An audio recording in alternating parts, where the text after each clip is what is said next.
సామెతలు 6వ అధ్యాయము 1 నుంచి 5 వరకు. నా కుమారుడా, నీ చెలికాని కొరకు పూటపడిన ఎడల, పరుని చేతిలో నీవు నీ చేయి వేసిన ఎడల, నీ నోటి మాటల వలన నీవు చిక్కుబడి ఉన్నావు, నీ నోటి మాట వలన పట్టబడి ఉన్నావు. నా కుమారుడా, నీ చెలికాని చేత చిక్కుబడితివి. నీవు త్వరపడి వెళ్ళి విడిచిపెట్టమని నీ చెలికానిని బలవంతము చేయుము. ఇలాగు చేసి తప్పించుకొనుము. నీ కనులకు నిద్ర అయినను, నీ కనురెప్పలకు కునుకుపాటు అయినను రానీయకము. వేటకాని చేతి నుండి లేడి తప్పించుకొనున్నట్లును, ఎరుకువాని చేతి నుండి పక్షి తప్పించుకొనున్నట్లును తప్పించుకొనుము. హల్లెలూయా, హల్లెలూయా.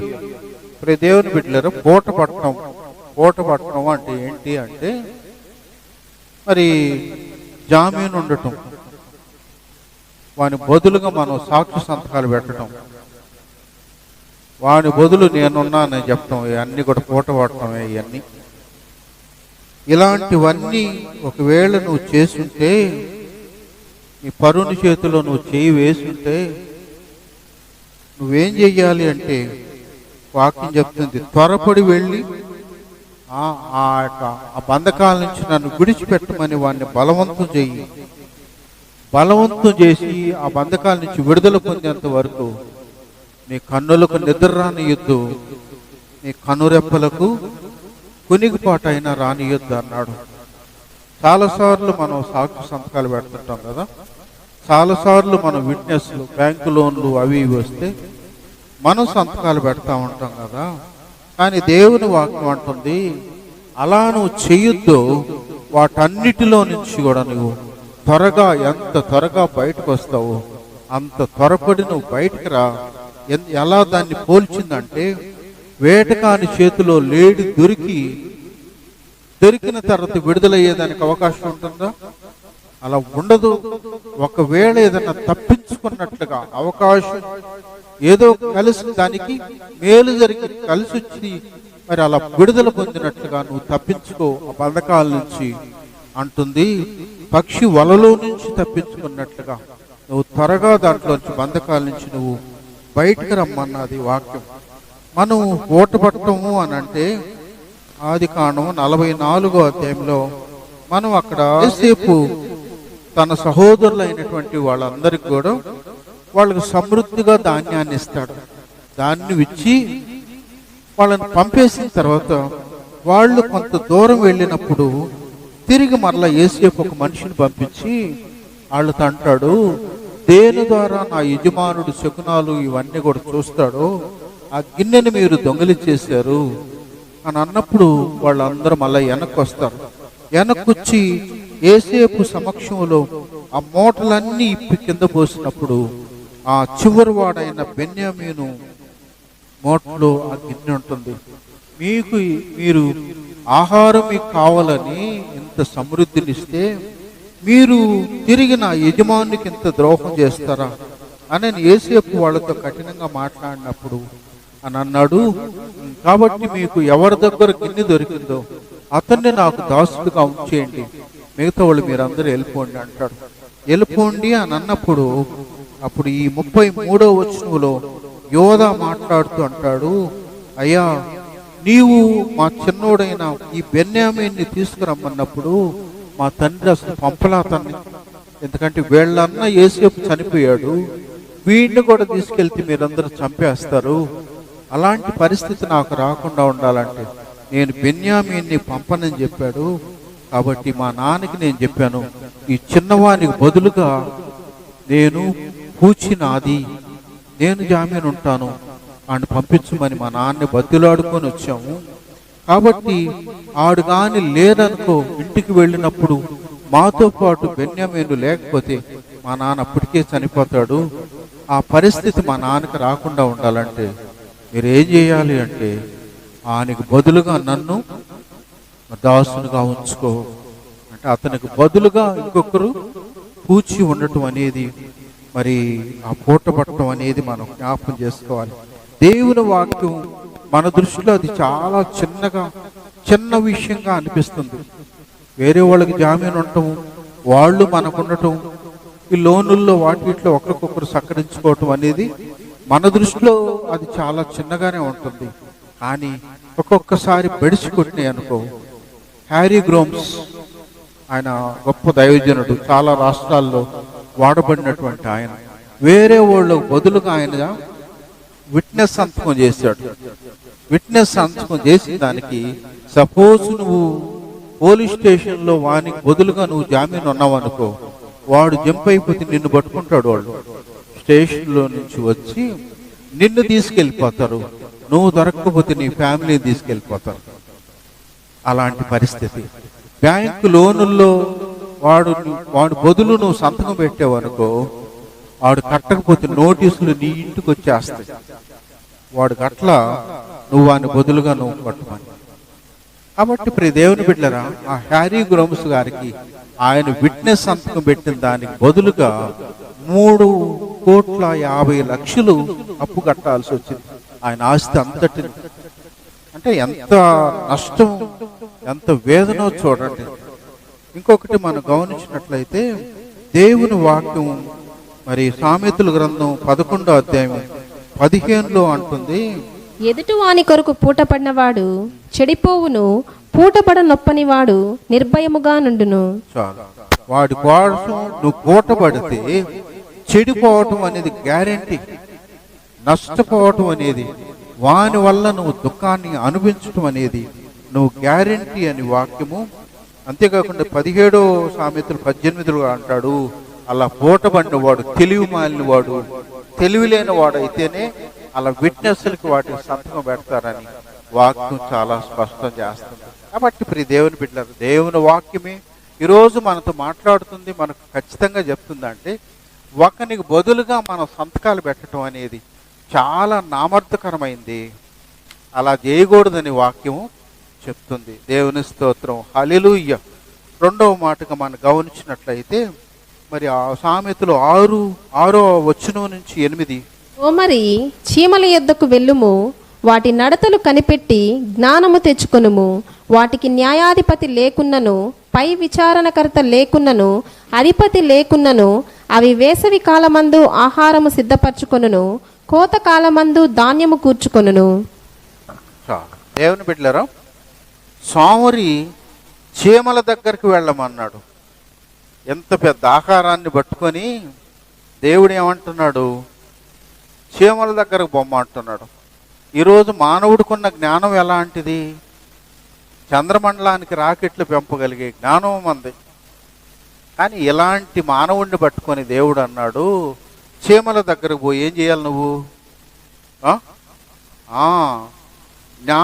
జ్ఞానం తెచ్చుకో అన్నాడు. అంటే మా దేవుడి దృష్టిలో మనం జ్ఞానం ఉన్నోళ్ళమా?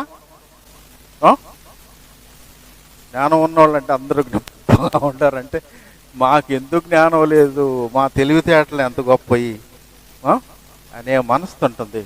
కానీ దేవుడేమంత మాట్లాడుతున్నాడు, జ్ఞానము తెచ్చుకో. ఎంతకాలం అని మనం జ్ఞానం లేని వారుగా ఉంటాము. వాటి దగ్గరికి వెళ్ళి నువ్వు జ్ఞానం తెచ్చుకో. అంత చిన్న వాటి కాడ ఏమి జ్ఞానం మనకు పనికొస్తుంది? మనకు పనికొచ్చే జ్ఞానం ఏముంటుంది వాటిలో అని అంటే, నా ప్రియ దేవుని బిడ్డలారా, అక్కడ కింద వాక్యం అంటుంది, వాటికి న్యాయాధిపతి లేదు, విచారణకర్త లేడు, అధిపతి లేడు. మన భాషలో మేస్త్రి కూడా వాటికి లేడు. చీమలకి మేస్త్రులు కూడా ఏమి ఉండరు వాళ్ళకి. కానీ అవి ఏం చేస్తాయి? వేసవ కాలంలో, కోత కాలంలో నిరంతరం కష్టపడతానే ఉంటాయి. ఏ టైంలో నువ్వు చూసినా కూడా చీమలు ఆహారాన్ని సంపాదించుకునేదానికి కష్టపడతానే ఉంటాయి. అంటే వాటిని గద్దించేవాడు కానీ, వాటికి డైరెక్షన్ ఇచ్చేవాడు కానీ ఎవరు లేకపోయినా అంత క్రమంగా అవి అలా ఆహారాన్ని సంపాదించుకునే టైంలో సంపాదిస్తూనే ఉంటాయి. వీలుగాని టైంలో ఏం చేస్తాయి? ఆ వర్షము అలాంటి కాలం వచ్చినప్పుడు నిర్భయంగా కూర్చొని ఉంటాయి. మనలాగా అప్పులు తెచ్చుకోవాలి.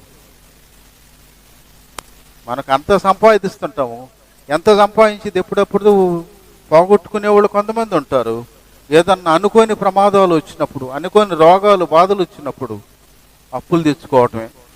డైలీ వాళ్ళు కలెక్షన్ వాళ్ళ కాడ ఉంది. వాళ్ళ కాడ కూడా మన వాళ్ళు కష్టార్జితం అంతా వాళ్ళు దోచుకుంటూ ఉన్నారు. కాబట్టి ప్రియ దేవుని బిడ్డలారా, చీమలు అలా కాదు. అవకాశం ఉన్నప్పుడు అంత కష్టపడతాయి, అవకాశం లేనప్పుడు నిర్భయంగా కూర్చొని అవి ఆ కాలం అంతా గడిపేస్తూ ఉంటాయి. నా ప్రియ దేవుని బిడ్డలారా, అంటే ఆ చీమలకున్న జ్ఞానం ఏంది తెలుసా? అవకాశం ఉన్నప్పుడు అంతా నేను కష్టపడాలా, అవకాశం లేనప్పుడు సంపాదించుకునే దాన్ని నేను తినాలా అనేది వాటికి అంత జ్ఞానం ఉంది. కాబట్టి నా ప్రియ దేవుని బిడ్డలారా, ఈరోజు ఇంతలా మనిషికి దేవుడు ఎందుకు చీమల దగ్గరికి వెళ్ళి ఎందుకు వాటికి ఆ జ్ఞానాన్ని మనం సంపాదించుకోమన్నాడు అని ఒకసారి మనం జ్ఞాపకం చేసుకుంటే, మొదటిది ఏంటంటే వాటిల్లో ఐక్యత ఉంది. చీమల్లో ఏముంది? ఐక్యత ఉంది.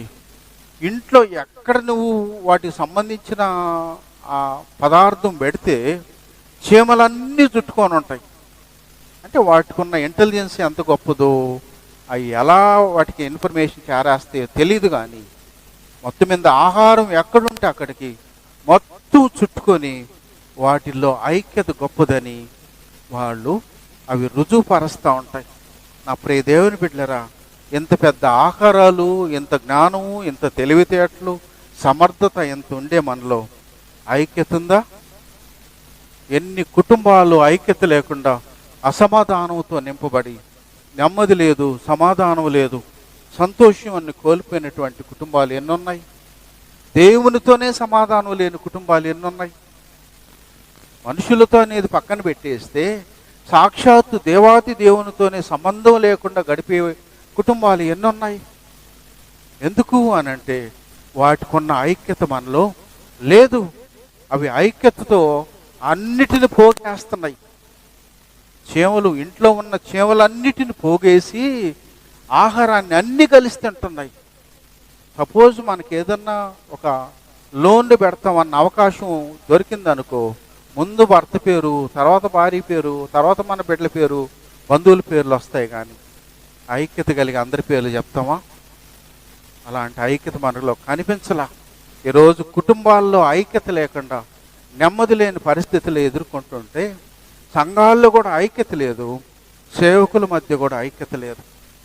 కాబట్టి అందుకనే ఈ ఐక్యత లేకుండా, ఐక్యత కోసం ఏమాత్రం పాటుపడినటువంటి ఇంత పెద్ద ఆకారానికి దేవుడు చెప్తున్నాడు, చీమల దగ్గరకు పోయి నువ్వేం తెచ్చుకో?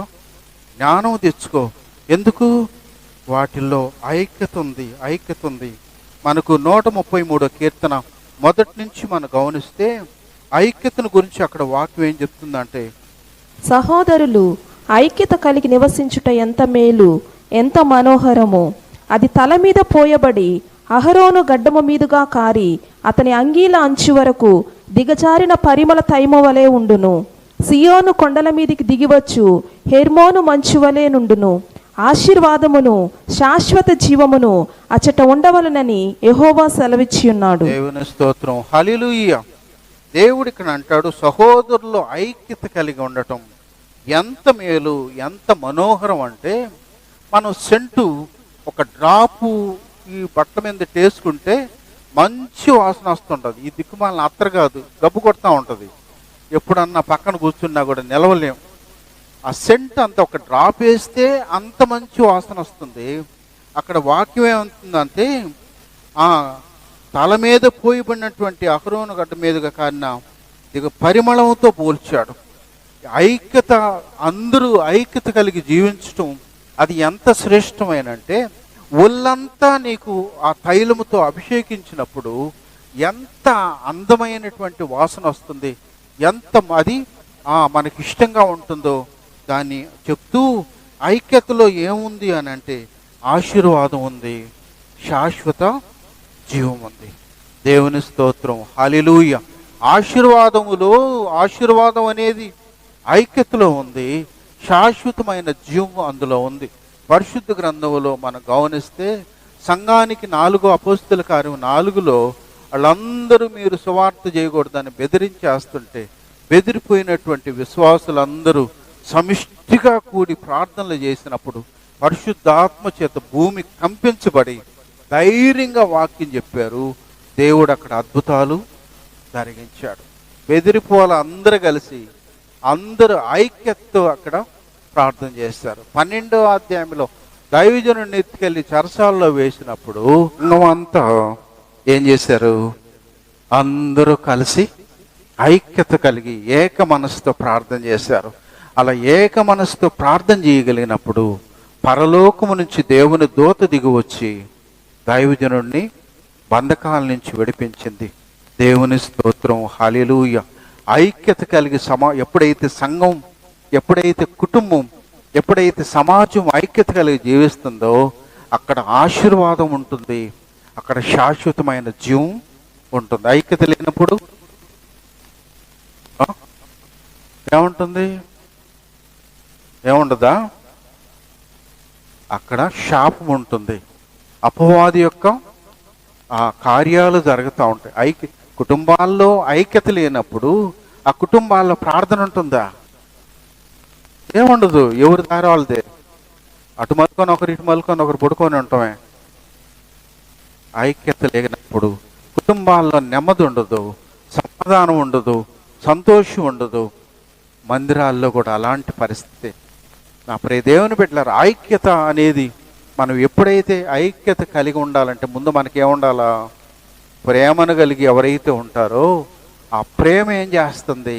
సహిస్తుంది, భరిస్తుంది, దయ చూపుతుంది, కనికరాన్ని చూపెడుతుంది. కాబట్టి ప్రేమ లక్షణాలు, ఆ లక్షణాలు కలిగి ఉన్నటువంటి వాళ్ళు ప్రేమను కలిగి ఉంటారు. ఎవరైనా ఏమన్నా అన్నప్పటికీ ఆ ప్రభువు యొక్క ప్రేమను బట్టి ఓర్చుకుంటారు వాళ్ళు. కాబట్టి ఐక్యత కలిగి జీవించేదానికి మనకు అవకాశం ఉంటుంది. కాబట్టి నా ప్రియ దేవుని బిడ్డలారా, అందుకనే ఈ చేమలో ఉన్నటువంటి ఆ గొప్ప లక్షణం ఐక్యత కలిగి అవన్నీ కూడా ఏకీభవించి ఉండటం అనేది చాలా అవసరం అనేది మనం జ్ఞాపకం చేసుకోవాలి. యాకోబు పత్రిక 5వ అధ్యాయం 14వ వచనంలో అన్నాడు, మీలో ఎవరికైనా రోగి అయి ఉంటే వాడు సంఘపు పెద్దల్ని పిలిపించుకోవాలి. వాళ్ళు ప్రార్థన చేస్తే వాడు స్వస్థత పొందుకుంటాడు. పాపం చేసినోడైతే వాడు విడుదల పొందుకుంటాడు. దేవుని స్తోత్రం, హల్లెలూయా. దేవుని బిడ్డలారా, మీలో ఎవరైనా రోగిగా ఉంటే దాచిపెట్టుకోమని ఏమన్నా ఉందా? ఈరోజు మనలో కొంతమందికి రోగం వస్తే చెప్పరోళ్ళు బయటికి. అది ఏందో నాకు అర్థం కాదు. మాకు కరోనా వచ్చినప్పుడు బాగలేనప్పుడు అందరికీ వితిన్ గంటలో తెలిసిపోయింది అందరికి, మన వాళ్ళందరికీ. ఎందుకు అంటే అందరూ ప్రార్థన చేస్తే దేవుడు వింటాడు, దేవుడు అద్భుతం చేస్తాడనేది మా ఆలోచన. మనోళ్ళు అట్ట కాదు. ఆ రోగం అంటే ఈరోజు కాకపోతే రేపైనా బయటపడిపోదా? కానీ అందరూ ప్రార్థన చేసే అవకాశాన్ని అలా చెప్పుకోనందువల్ల మనం పిల్లాడు హల్లెలూయా. కాబట్టి ప్రియ దేవుని బిడ్డలారా, ఐక్యత లేనప్పుడు మనం ఐక్యత అనేది ఎప్పుడు వస్తుందంటే వాళ్ళ కొరకు మనం ప్రార్థన చేసినప్పుడు మన కోసం వాళ్ళందరూ ప్రార్థన చేస్తారు. మనం వాళ్ళని పట్టించుకోనంటే మనల్ని ఎవడు పట్టించుకుంటాడు? నేను మాత్రం ఇంటికి రాను ప్రార్థనకి, నువ్వు మాత్రం మా ఇంటికి రా. ఏమి వాడు కూటికి లేకపోయినా కూడా వస్తాడా? రాడు. ఐక్యత అనేది అలా హృదయంలో నుంచి రావాలనేది చేమల ద్వారా మనం నేర్చుకుంటున్నాం. నా ప్రియ దేవుని బిడ్డలారా, ఐక్యత కలిగి జీవిస్తే, అందరూ ఐక్యత కలిగి ప్రార్థన చేస్తే దేవుడు రోగిని స్వస్థపరుస్తాడంట. పాపం చేసిన వాడైతే దాంట్లో నుంచి విడుదలిస్తానని దేవుడు అక్కడ స్పష్టం చేస్తున్నాడు. కాబట్టి చేమల ద్వారా మనం ఐక్యత కలిగి ఉండాలనేది మనం నేర్చుకుందాం. తర్వాత ప్రభువు కూడా చెప్పాడు. మరి యోహాను సువార్త 17:4లో మనం 17:11లో మనం ఏ రీతిగా ఏకంగా ఉన్నాము, నన్ను ఎరిగిన వాళ్ళందరూ కూడా ఎలా ఉండాలి? ఏకంగా ఉండాలంట. ఎవరి పాటికోళ్ళు చీలికలు బాలికలుగా ఉండాలని కాదు. ఆయన్ని ఎరిగినటువంటి విశ్వాసులందరూ కూడా ప్రభువు మరి తండ్రి కుమార పరిశుద్ధాత్మ త్రిత్వం ఏ విధంగా ఏకంతో ఉందో మనం అందరం కూడా ప్రభువులో ఏకం కలిగి ఉండాలని ప్రభు ఇష్టపడుతున్నాడు. కాబట్టి ప్రియ దేవుని బిడ్డలారా, మనం చీమ నుంచి మనం నేర్చుకునే దానికి అవకాశం ఉందనేది జ్ఞాపకం చేసుకోవాలి. రెండోది, చీమల్లో ఒక క్రమం ఉంది. ఎంత క్రమం ఉందంటే, ఆహారం వాడు ఉందనుకోండి, వాళ్ళు గుట్టగా పోవయ్యి ఎలా వెళ్తాయి? 1 by 1 వెళ్తాయి, క్యూలా పోతుంటా ఉంటాయి. ఎంత అద్భుతంగా అవి ఒక క్రమాన్ని అనుసరిస్తున్నాయో చూడు. భోజనం అంటే మనోళ్ళు క్యూ ఉంటుందా? మొన్ననే పోయిచ్చా ఒక పెళ్ళికి. ఆడు గంటలో అయ్యే భోజనం 2-3 గంటలు అక్కడ నిలబడాల్సి వచ్చింది. ఎందుకు? ఏమి లేదాడ. వెనకాల వచ్చినోడు కూడా నేను ముందే పోవాలా, ముందు వచ్చినోడు. ఎంత దౌర్భాగ్యం ఇది. మిగతా వాళ్ళు అంటే సరే, క్రైస్తవ జీవితంలో దేవుడు విలువలు నేర్పించాడు, పద్ధతి నేర్పించాడు, క్రమాన్ని నేర్పించాడు. మనలో ఉందా? క్యూలో అందరు కరెక్ట్గా పోయేవాళ్ళు ఉన్నారా? ఎన్ని ఫంక్షన్స్ ఎన్ని సంవత్సరాల్లో మనం చూస్తున్నాం కదా, ఎంతమంది కరెక్ట్గా పోయేవాళ్ళు ఉన్నారు? మీరు అందరూ కరెక్ట్గా పోతే దేవుని సేవకులు ఎందుకు నిలబడి ఉండాలా? పని బాట లేకుండా అయిపోయినంత వరకు ఎందుకు ఉండాలాడా? దేవుని బిడ్డలారా, ఐక్యత అనేది ఇప్పుడు ఒకటి బయట వాళ్ళకంటే అక్కడ ఆహారం ఎంత సిద్ధపరిచారో తెలియదు. మన మందిరంలో సాలకుండా పోయిన రోజులు ఎప్పుడన్నా ఉన్నాయా? ఒక్కటన్నా? ఎప్పుడూ లేదు కదా. అయినా ఏడు ఎందుకొట్ట తేడా ఎందుకు అంటే మనలో అది నరనరాల్లో వచ్చేసింది. నేను ముందు వెళ్ళాలనేటువంటి మనస్తత్వం నరనరాల్లో వచ్చేసింది. వీళ్ళు నా వాళ్ళే ఎక్కువ తినాలనే మనస్తత్వం కూడా వచ్చేసింది. మంచి మంచి మన వాళ్ళకి వేయాలనుకుంటాము, పిల్లకాయలకు వస్తే ఒకటి పట్టించుకోడు కాబట్టి ఏదో ఒకటి వేస్తాడు. జాగ్రత్త, ఆయన చూస్తున్నాడు. లెక్క ఆయనకి చెప్పుకోవాలి మనం. ఈ వేషాలు కాదు. దేవుడి కాడ చీమలు, అందుకని చీమల కాడకు పోయి మనకి ఎందుకు జ్ఞానం తెచ్చుకోమన్నాడంటే, ఆ చీమ కనిపెట్టింది ఒకటే కనిపెట్టి ఉంటుంది, కానీ అన్నీ వచ్చి ఒక్కొక్కటి 1 by 1 ఆహారాన్ని సమిష్టిగా తీసుకుంటాయి. దేవుని స్తోత్రం, హల్లెలూయా. నా ప్రియ దేవుని బిడ్డలారా, ఈరోజు సమిష్టిగా మనలో ఆత్మీయ జీవితంలో ఉందా? మందిరంలో కొంతమంది ఉండేటువంటి మందిలో కొంతమంది ముందే వస్తారు, కొంతమంది మధ్యలో వస్తారు, తర్వాత లేటుగా వస్తూ ఉంటారు. ఏముంది ఎడా? ఐక్యత ఉందా? ఏకత్వం అనేది కనపడదు మనకు. మనం ఎందుకంటే ఫుల్ బిజీ మనం. అందుకని నాకు టైం లేదు, అవకాశం లేదనే వాళ్ళకి దేవుని వాక్కు సామెతలు 31లో చెప్తుంది. పోయే గుణవతి ఏం చేసింది అక్కడ? పెందలకడే లేస్తుందంట, ఇంట్లో వాళ్ళందరికీ పని పురమాయిస్తుందంట, భర్తకు హెచ్చరికలు చేస్తుందంట, తను కష్టపడుతుందంట. అందుకని ఆ కుటుంబంలో కొదువు లేకుండా, కొరత లేకుండా భర్త వచ్చి న్యాయపీఠం మీద కూర్చోగలిగినంత ఆయన ఉన్నతంగా ఉన్నాడంట. ఎందుకు? కుటుంబాన్ని అంతటిని ఆ గుణవతి ఏం చేస్తుంది? సక్రమంగా శరీర రీతిలో నడిపిస్తూ ఉంది. అప్పుడు దేవుని బిడ్డ కాబట్టి నాకు టైం లేదని చెప్పకూడదు మనం. టైం ఎందుకు ఉండదు? మరి సీరియళ్ళు రాత్రులు బొగులు చూస్తూ ఉంటే టైం ఉంటుందా? ఎప్పుడు దాకానో చూసేది, తెల్లారి ఎప్పుడో లేసేది. మరి నీవు ఆత్మీయ జీవితంలో నీకు ఆత్మీయత అనేది ఎలా పెరుగుతుంది? ఎప్పుడో లేస్తానికి. ప్రార్థన జీవితం ఎలా ఉంటుంది? నీ కుటుంబం ఆశీర్వాదకరానికి దగ్గరగా ఎలా ఉంటుంది? నీకు మేలు ఎలా జరుగుతాయి? దేవుని సన్నిధి ఎలా నీకు తోడుగా ఉంటుంది? కాబట్టి ప్రియ దేవుని బిడ్డలారా, చీమలో ఉన్న క్రమం ఎంత పర్ఫెక్ట్గా ఉంటుందో ఈరోజు మనకు ఆ క్రమాన్ని దేవుడు మనకు నేర్పిస్తున్నాడు. మనలో ఒక క్రమం ఉండాలా. నా ఇష్టం అనేది పక్కన పెట్టు, మన ఇంటికాడ మన ఇష్టం. దేవుని సన్నిధిలో ఒక క్రమం అనేది ఉన్నప్పుడు క్రమాన్ని ప్రతి ఒక్కరం కూడా పాటించటం మనకు అవసరం. దేవుని బిడ్డలారా, ఎవరైనా కొత్త వాళ్ళు వచ్చారు అనుకో, మనం లేచి వాళ్ళకి సీట్ ఇస్తే ఎంత గౌరవం ఉంటుంది. మనం ఏమిలే మంది అది పర్మనెంట్ సీటు, ఏదో శాంక్షన్ చేపించి కూర్చున్నంత నిర్భయంగా కూర్చో ఉంటాం. ఎందుకు? మనకు అది ఆ క్రమం మనకు రాలా. కొత్త వాళ్ళకి సీటు ఇవ్వటం, కొత్త వాళ్ళకి మనం సీట్ ఇచ్చి మరి వాళ్ళు మంచి చెడ్డ ఎక్కడి నుంచి వచ్చారు ఎన్ని విషయాలు కనుక్కోవటం అనేది ఎంత క్రమం ఉంటుంది మందిరంలో. ఎన్ని సంవత్సరాలు నువ్వు మందిరంలో ఎదిగినా కూడా ఒక క్రమం లేదు అని అంటే దేవుడు చీమల కాడ పంపించకపోతే ఆడ పంపిస్తాడు? చెప్పండి. కాబట్టి ఇప్పుడు దేవుని బిడ్డలరా, మరి ఇలాంటి పరిస్థితులు మనం చేయకూడదు. దేవుని మందిరం అంటే ఒక క్రమాన్ని, పాటలు పాడినా ఒక క్రమంలో ఉండాలా, మరియు ఆరాధించడం అనేది కూడా ఒక క్రమంలో ఉండాలా. నీ సెలవులన్నీ పక్కన వేసేయండి. సాధ్యమైతే వాటిని నొక్కేయండి. చాలాసార్లు ప్రార్థనలు నేను నొక్కేసి ఉంటా వాటికి. అందుకని నేను వాళ్ళు ఎప్పుడో చేస్తే నేను ఎప్పుడో రిప్లై ఇస్తుంటా. ఎందుకు?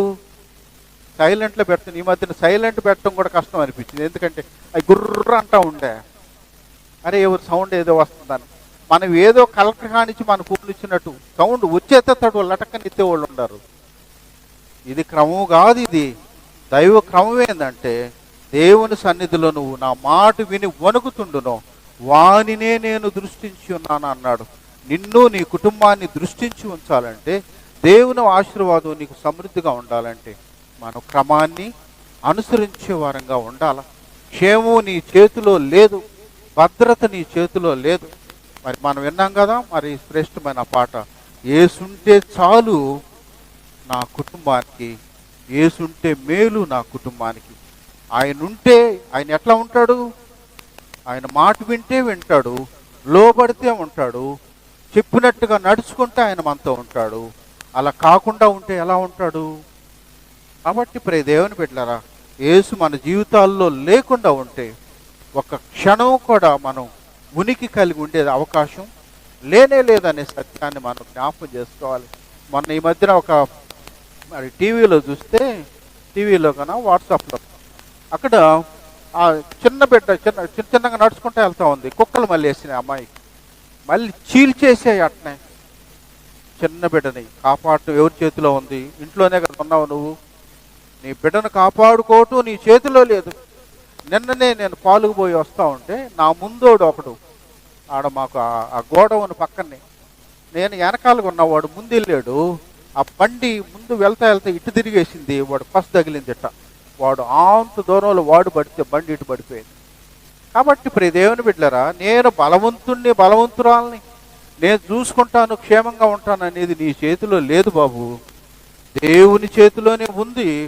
దేవునికి లోబడితే, దేవుని క్రమాన్ని అనుసరిస్తే, నమ్మకంగా ఉంటేనే దేవుడు మనల్ని ఆశీర్వదిస్తాడు.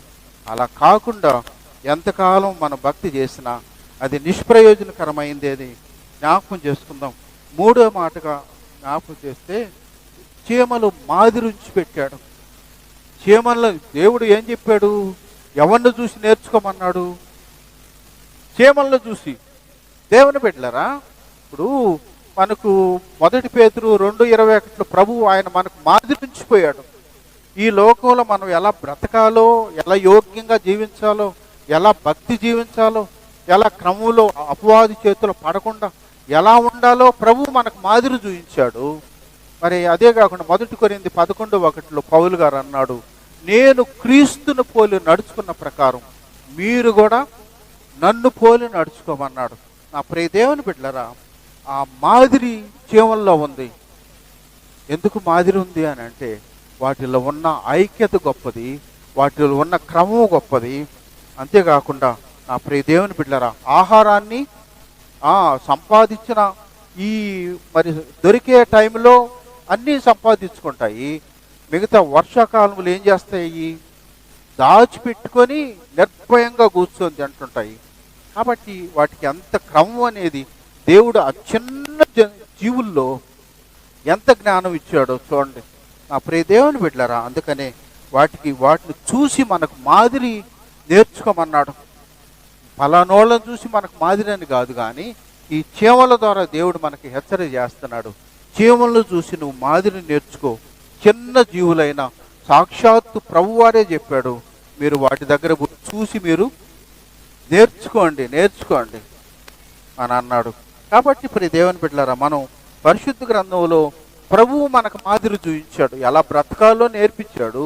పౌలు గారు తన సంఘం తనకు మాదిరిగా ఉండి నేను బ్రతుకుతున్నాను, మీరు కూడా అలా బ్రతకండి అని చెప్పాడు.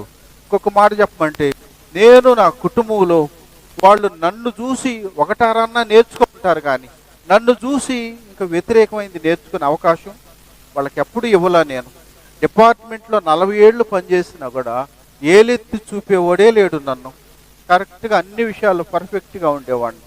మరి పరిచర్యలో ఇన్ని సంవత్సరాలు అయినప్పటికీ ఎవరు కూడా నన్ను ఏలెత్తి చూపరు. అయితే ఎప్పుడన్నా అవసరమైనప్పుడు కోప్పడి ఉంటానేమో, అవసరమైనప్పుడు ఒకవేళ గద్దించుకుని మాటలు ఉంటాయేమో, కానీ అంతకు మించి నన్ను ఏమాత్రం ఎవరు కూడా చూపించలేరు. నేను మాదిరని నేను చెప్పలేను అంత గొప్ప మాట. కానీ ప్రియ దేవుని బిడ్డలు, సాధ్యమైనంత వరకు మరి క్రమాన్ని అనుసరించాం. ఈరోజు నీ కుటుంబం నిన్ను చూసి నేర్చుకునేది ఏమన్నా ఉందా? నువ్వు నడిచే క్రమాన్ని చూసి నీ బిడ్డలు అనుసరిస్తారా? ఒకవేళ అలా అనుసరించకుండా నీ దారి నీదే అన్నట్టుగా ఉంటే, ఒకవేళ రేపు ఆ బిడ్డలు ఏదైనా పొరపాటు చేస్తే నువ్వేం గద్దిస్తావు, ఏమి హెచ్చరిక చేస్తావు వాళ్ళని, ఏమి సక్రమంగా పెడతావు వాళ్ళని? ఒక మాట చెప్పమంట, దావీదు మరి అంత గొప్ప మరి దైవజనుడు, ఆయన చిన్న వయసు నుంచి భక్తి నేర్చుకున్నటువంటి దావీదు ఒక అనుకోకుండా పొరపాటు చేశాడు. పొరపాటు చేసిన తర్వాత ఆయన ఏమైంది, సొంత కొడుకు సొంత కూతుర్ని పాడు చేసిన, సొంత కొడుకు సొంత కొడుకుని చంపేసిన, నోరు తెరవలేని పరిస్థితి అయిపోయింది. ఎందుకయ్యా అంటే మనం వాడు పోయి ఏందిరా అని అంటే నిన్ను చూపిస్తాడేమో, నువ్వేడ చేసావు, నువ్వేంది మమ్మల్ని మాకు చెప్పేదానని.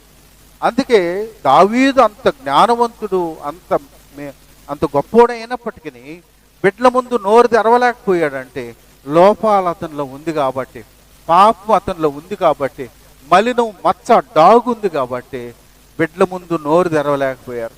ఈరోజు నిన్ను గూర్చి, నిన్ను బట్టి నీ కుటుంబం ఏం భక్తి నేర్చుకుంటుంది, నిన్ను చూసి నీ కుటుంబం ఏం క్రమాన్ని అనుసరిస్తుంది, ఈరోజు నిన్ను చూసి నీ బంధువులు, నీ కుటుంబం అంతా కూడా ఎలా ఎదుగుతారు, ఎంతకాలం ఉంటాం? ఆ ఉన్న కొన్ని రోజులైనా అంటే గత జీవితాన్ని అటు పక్కన పెట్టేయండి. గత జీవితంలో పర్ఫెక్ట్ అనేది ఎవరు లేదు. ప్రభువులోనికి వచ్చిన తర్వాత అయినా మన పర్ఫెక్ట్నెస్ ఎంత ఉందో కూడా ఒకసారి మనం పరిశీలన చేసుకుంటే, ఈరోజు నేను మరి అందరికీ కాకపోయినా నా కుటుంబానికి నేను మాదిరిగా ఉన్నానా లేదా, నన్ను చూసి నా బిడ్డలు నేర్చుకునేటట్టున్నారా లేదా అనేది మనకు కావాలి. ఒకవేళ అలా కాకుండా ఉంటే ఎంతకాలం ఈ లోకంలో జీవించినాం, నిష్ప్రయోజకరమైనటువంటి జీవితం అనే సత్యాన్ని మనం జ్ఞాపకం చేసుకుందాం.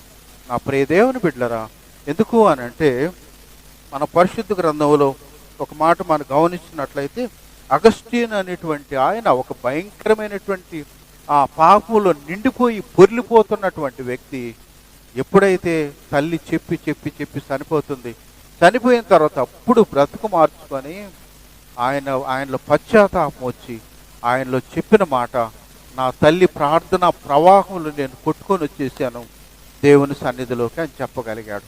తర్వాత మరి ఇంకొక ఆయన ఏంటంటే జాన్ వెస్లీ తల్లికి దరిదాపు 10-12 మంది బిడ్డలు. ఆ వేకునే లేచి ఆ తల్లి అందరి తల మీద చేతులు పెట్టి ప్రార్థన చేసి వాళ్ళందరూ చేస్తే, మరి నా ప్రియ దేవుని బిడ్డలరా, ఆ సూజన్ వెస్లీ ఆమె పేరు, మరి అలా తన బిడ్డలు ఒకరు ఆ ఇంగ్లాండ్నే కదిలించేవాళ్ళుగా ఒక తయారైతే, ఒకరు భారతదేశానికి మిషనరీగా వచ్చేవాళ్ళు వచ్చారు. నా ప్రియ దేవుని బిడ్డలరా, అది మాదిరిగా ఉండటం అనేది. అలా కాకుండా వ్యర్థమైన జీవితం కూడా కాకి కూడా జీవిస్తుంది, ఎవరూ ఇష్టపడరు దానికి. మనం కూడా ఎంతకాలం జీవించామని కాదు, కానీ ఒక చీమను చూసి మనం నేర్చుకున్నట్టుగా మన జీవితాల్లో కూడా ఒక క్రమాన్ని అనుసరించి మనం నడుచుకోవాలని, మనం దేవుడిలాగా ఉండకూడదు, మరి ఆ చీమను ఒక క్రమాన్ని అనుసరించే వారంగా మనం ఉండాలని వాక్యం మనకు చాలా స్పష్టం చేస్తుంది. నా ప్రియ దేవుని బిడ్డలారా, ఎందుకనంటే మనకి ఎఫెసీ పత్రిక 5వ అధ్యాయము 15వ వచనంలో అంటాడు, సమయాన్ని సద్వినియోగం చేసుకునేవాడు జ్ఞానవంతుడు అవుతాడు, సమయాన్ని దుర్వినియోగం చేసుకునేవాడు అజ్ఞాని అయిపోతాడు. అజ్ఞాని ఆత్మీయ జీవితంలో కుంటుపడిపోతుంది, ఆశీర్వాదంలో కుంటుపడిపోతుంది, సాతాను చెలరేగినటువంటి పరిస్థితుల్లోకి వస్తుంది. అప్పుడు నువ్వు కూర్చుని ఏడ్చినా చింతించినా ఉపయోగం లేని పరిస్థితి. అందుకనే అజ్ఞానిలాగా జీవించకుండా జ్ఞానము కలిగి ఏ టయానికి వేకుని అందరూ ప్రార్థన చేస్తున్నారు, నువ్వు కూడా ప్రార్థన చేయి. అందరూ క్రమాన్ని అనుసరిస్తున్నారు, నువ్వు కూడా అనుసరించు. అందరూ కూడా ఇన్ టైంలో వెళ్తున్నారు, నీవు కూడా ఇన్ టైంలో రా.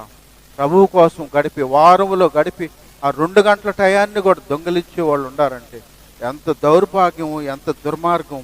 ఎన్ని సంవత్సరాల్లో మనం ఇంకా క్రమాన్ని నేర్చుకోలేదంటే మరి చీమల కాడకు పోకుండా ఏం చేయాలి మనం?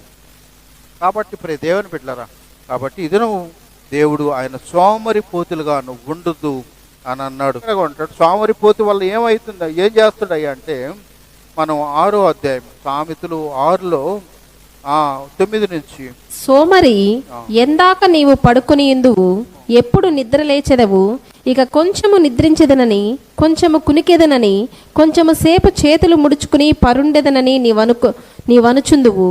అందుచేత దోపిడిగాడు వచ్చునట్లు దారిద్ర్యము నీ యొద్దకు వచ్చును, ఆయుధదారుడు వచ్చునట్లు లేమి నీ యొద్దకు వచ్చును. చాలు. రైలాడు హల్లెలూయా. దేవుని బిడ్డలారా, స్వామిరోడు ఏం చేస్తాడు తెలుసా? సమయం అంతా దుర్వినియోగం చేసి పొద్దున్నే లేచేదానికి పాలుమాలిక, ఇంకా కాసేపు పడుకుంటాం, ఇంకా కొంచెం ముడుచుకొని ఉంటాం, ఇంకా కొంచెం అని ఆ సమయం అంతా దుర్వినియోగం చేసి అప్పుడు తెల్లారిన తర్వాత లేచి కళ్ళు ముడుచుకొని ఒక్క నిమిషం ప్రార్థన చేసి, దేవా నీకు వందనాలు. ప్రార్థన అంటే అది కాదు, ఒక నిమిషం కూటికాడు కూర్చొని చేసే ప్రార్థన, కానీ లేచిన తర్వాత ఒక నిమిషం కూర్చొని ప్రార్థన కానే కాదా ఈ ప్రార్థనలు అంటే? ప్రార్థన అంటే దేవుని సన్నిధిలో కనీసం అంటే ఒక అరగంట అన్నా నీవు నీ కుటుంబాన్ని గురించి, మరి నీ సంఘాన్ని గురించి, మరి ప్రభు రాజ్యాన్ని గురించి ప్రార్థించేవాళ్ళుగానే ఉండాలి. కాబట్టి ఇప్పుడు దేవుని బిడ్డలారా, అందుకని ఇంకా కొంచెం నిద్ర అని నేను కునకుతూ ఉంటే దాని ద్వారా దారిద్ర్యం నీకు వస్తుందంట. దారిద్ర్యం వస్తుంది. ఆయుధాలు ధరించుకొని దోపిడిగారు అంటే దొంగ ఆయుధాలు తీసుకొని వస్తే ఏమవుతుంది? నీ కాడ ఉన్నదంతా దోచుకొని వెళ్ళిపోతాడు. వెళ్ళిపోయిన తర్వాత ఏడిస్తే ఏ లాభం?